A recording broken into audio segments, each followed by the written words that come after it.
poet from Botswana, and I'm supposed to give a talk about being a woman in a male-dominated space. There was a female that I was sitting next to right there. She disappeared. I was hoping I would connect with her because, oh, I see you. It's fine. Unfortunately, I don't have a struggle story. I always have difficulty when people want me to expose a struggle story when I'm having an interview. Like, where did you start? I never wanted to be a poet. Seriously. I became a poet at 23. I wasn't one of those kids who were scribbling metaphors at 14. I wasn't one of those. I started journaling in this other space. I think Oprah will get some props for that one. There was an online journal that I used to go to just to write my thoughts. I'm in the IT field, so I believe in security. The only reason why I chose an online journal was because it was password protected. No one would read my journal. So I realized that when the years passed, my writing began to change. It became more prose, and it started to sound like what they were doing. In those stages, I had no clue what spoken word was. So I remember I was in varsity in South Africa, in Midrand, and there was a poetry slot that was on YFM at the time. I remember thinking, I think I can do that too. What I'm doing right now, although it's secretive, sounds like that. So maybe I should write something and share with my flatmates. So I did. And they thought I was joking when I said, I want to share something with you.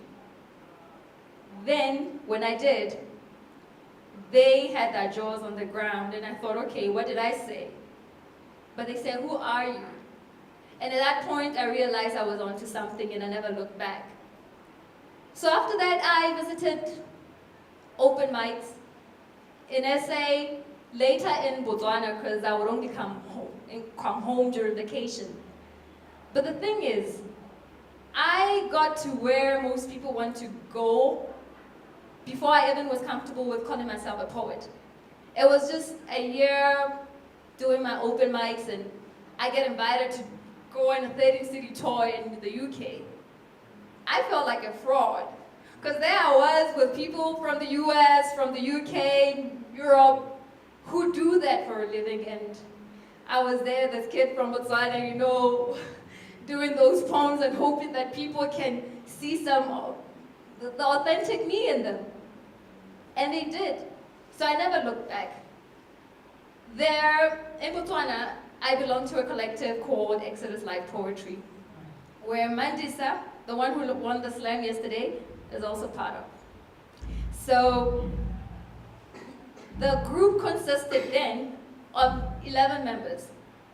2 were only females. One was me, the other was TJ, another brilliant poet. You know her. Very, very amazing poet. She's actually the girl. She's the one who actually inspired me to get on stage. When I didn't know that there was a poetry movement happening in Botswana, and I heard about a show that was happening in one of the theaters in Harare, I said, I'm not missing this. I didn't know this took place in Gaps. So I went there, and there she was. She was a cat. I don't remember the guys who were with her on stage, but now that proved to me that it wasn't about sex. It was about the power, how you connect to people. So I've never really looked at myself as, here I am. I'm in the company of guys. They probably think I'm whack because they are guys, and guys are dope, and females, we try too hard. No, that has never been an issue with me. Maybe partly because also where I'm from, in the poetry scene, the guys have proved wrong the old adage of power in numbers. There are a lot of guys, like in most poetry movement, there are a lot of guys than females in the poetry scene in Harare. I don't know why that is the case, because there are more females in the whole of Botswana than males. There's like 3 females to 1 man. That's the ratio in the country. So it's not like we're running out of women. It's just that sometimes we say, as women, we say, men are clipping our wings, but we are so quick to clip our own so fast, without even anybody saying anything. That's what I've noticed. So now, you find these guys, they're very brilliant poets, by the way. I'm not saying they're whack, or they don't know what they're doing, but they're more fearful than the ladies. So you have a situation where the women are at the front line of the poetry scene. So how do I feel being part of that scene? I say, yeah. Because the younger ones that are coming after me, I aspire to be the next TJ, although yeah, nobody should aspire to be anybody else, but at least they say, I want to be her. They don't look for the males in the industry and say, well, the females are a little bit dodgy, so yeah, I'm gonna go with him. So even the guys say, I want to be mentored by her. You know how powerful that is? So I live in that space. So my struggle as an artist doesn't come from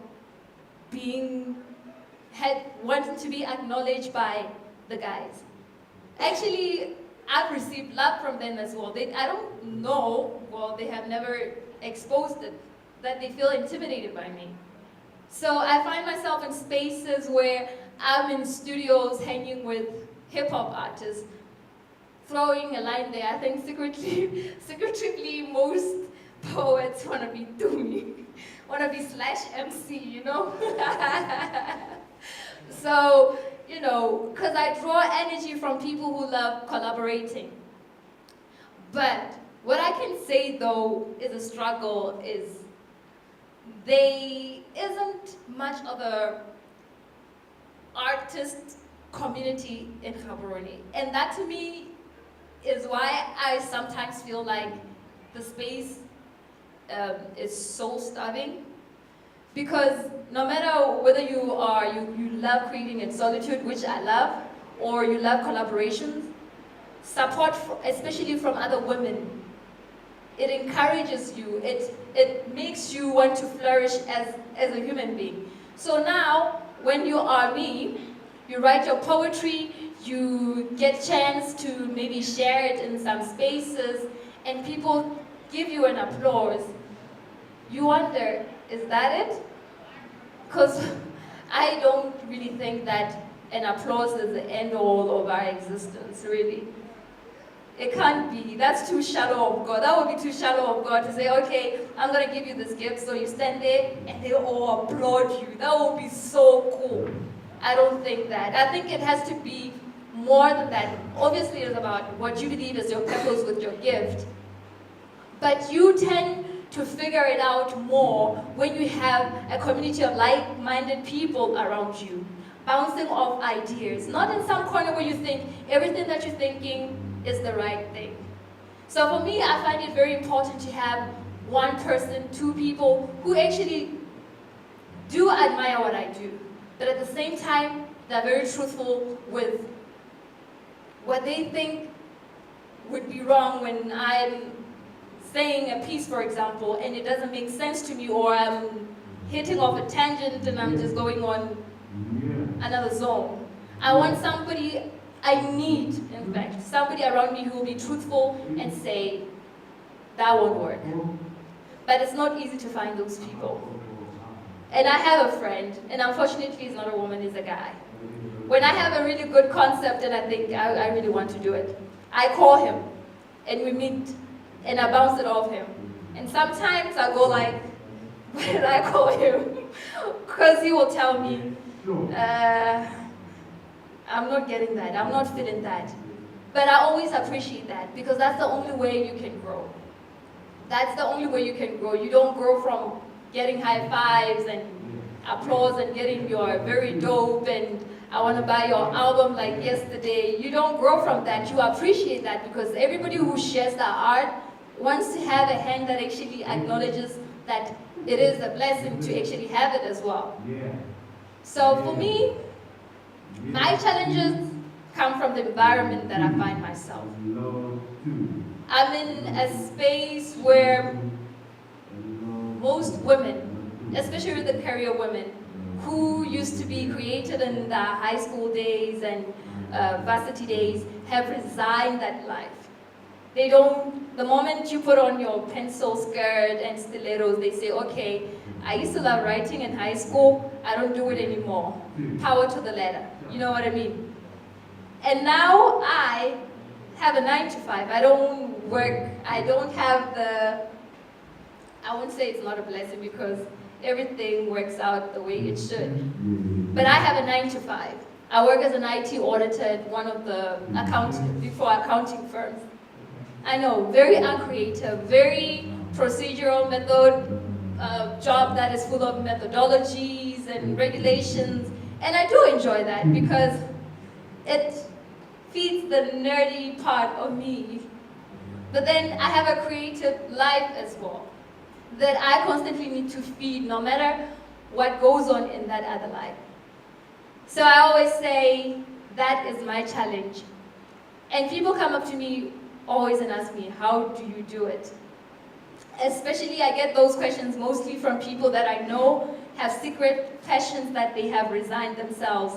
They come to me and say, so how do you get time? How do you get time to do what you do? I don't know, I just do it. Because in life you have to keep moving. No matter where you don't get a map. You don't get a map like, okay, this is Thursday. So I'm gonna get a workload that will probably last until 5. And then 6 p.m. I'm going to be the poet until maybe 8 p.m. Things don't work out like that way. There are times where I had to sleep 2 hours, work, 9 to 5 work. And somewhere in there, I was just still squeezing a poem because I owe it to myself.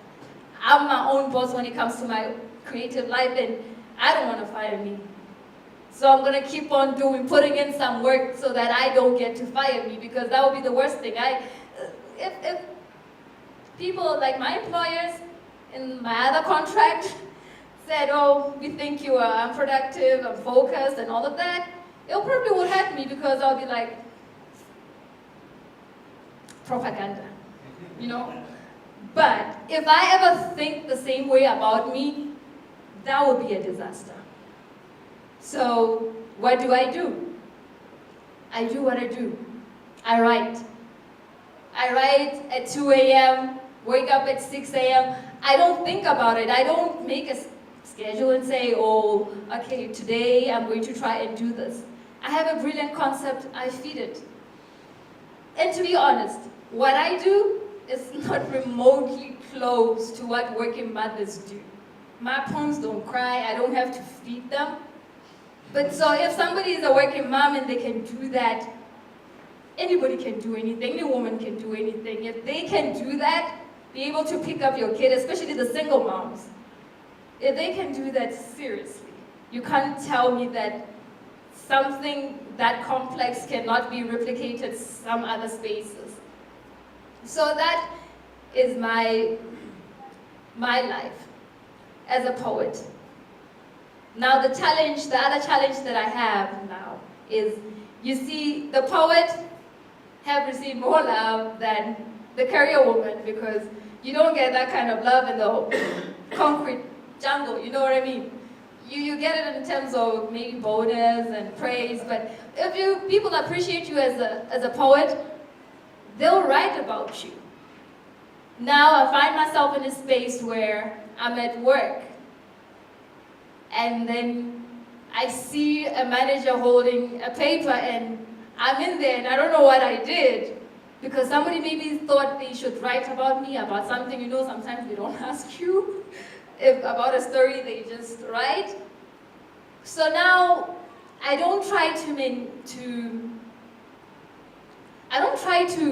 control other people's perceptions, but I know it's a challenge for me, because the more the poet does good, the more unfocused I appear to be at my work. Seriously, it's not even paranoia.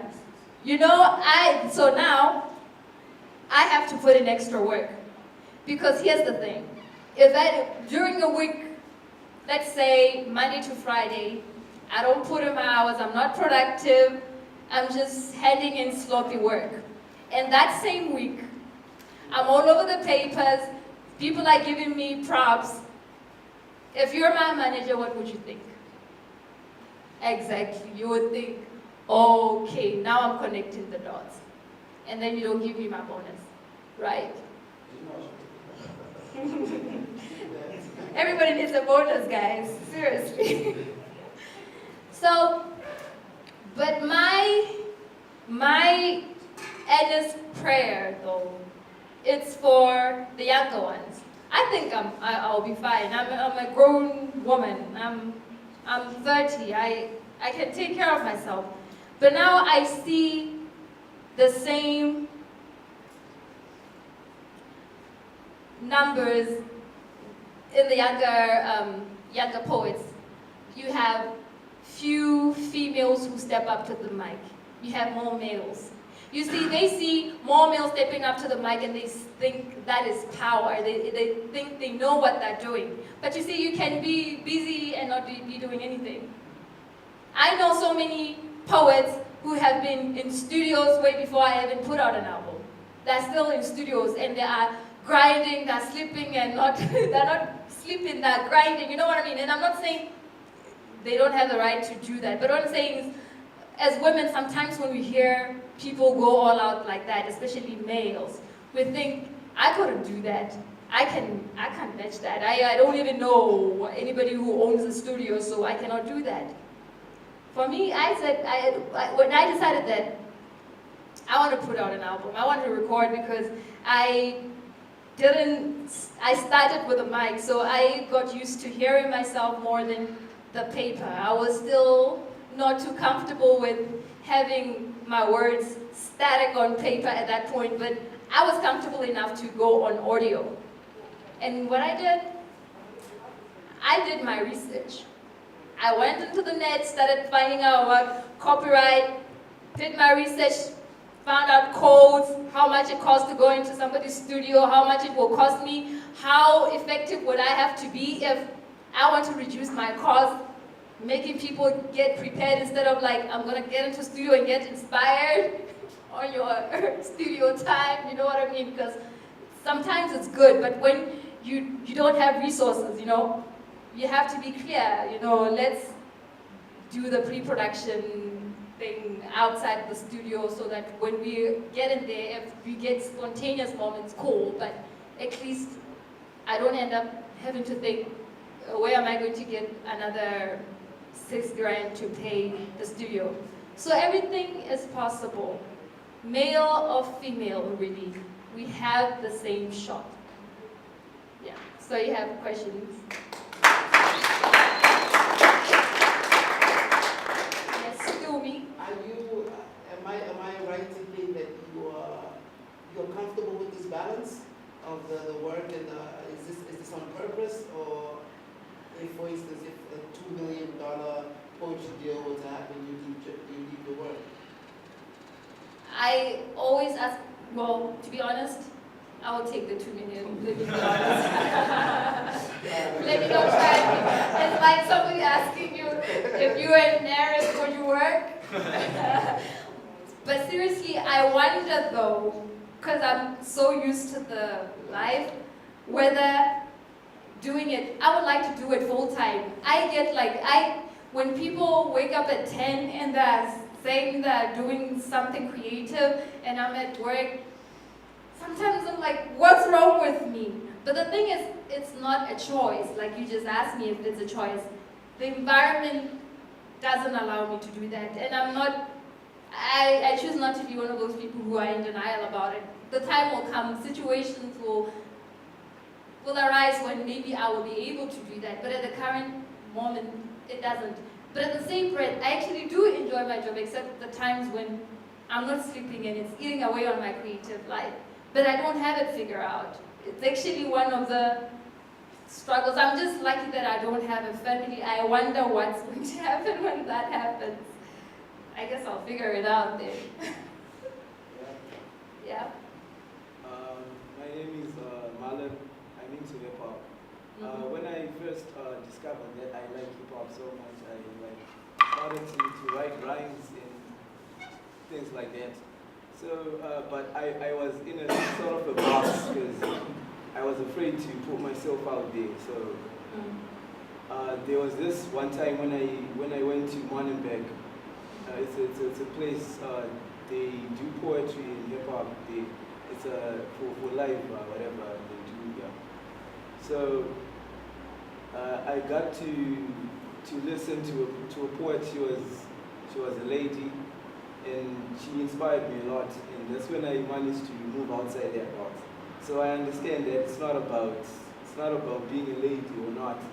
But unlike the people who are unlike the girls who are into poetry, that are at home that do not have anyone to inspire them, what do you have, what words do you want to give to them so that they can get out of that box? I hope you understand.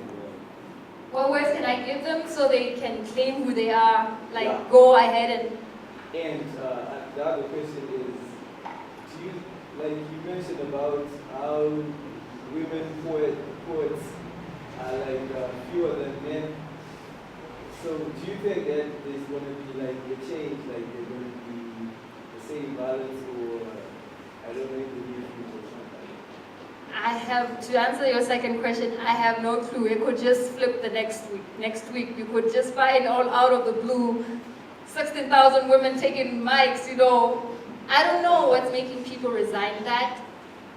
I think it's fear, but I don't know what fear, because it's their thoughts about themselves, about what they can do. You can't possibly change it. I also think that sometimes as women, we think when a woman succeeds in something, they're very unique. She has to be different.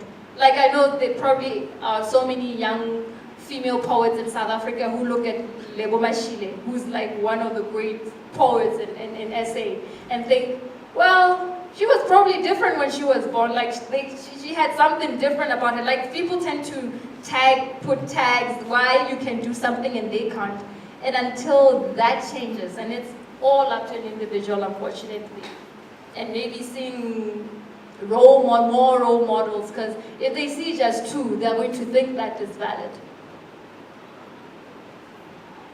Can you have one more Just question? one more, yeah. How did you find your rhythm as well as delivery My rhythm, and delivery when you're on stage? being on stage, When it was yeah. the first time, Mhm. how did you get that delivery as well as the rhythm? Like they say, even people who think they don't have an accent have an accent. Yeah. I think if you just speak your mind, you have your rhythm, you find your voice. When you try to find it, you go off. At least for me, I found that just speaking in the way it came to me was that voice, and I followed it through. I wasn't trying to sound like another poet, trying to follow a certain beat, although I know it can work when maybe you're working with instruments to acquire a certain rhythm and maybe cadence, But I'm one person who actually appreciates poetry that comes from an honest voice, that is not tries to be theatrical, and I tend to connect with people who do their poems by just connecting with you, like talking, and that's just me. Thank you very much. Thank you very much.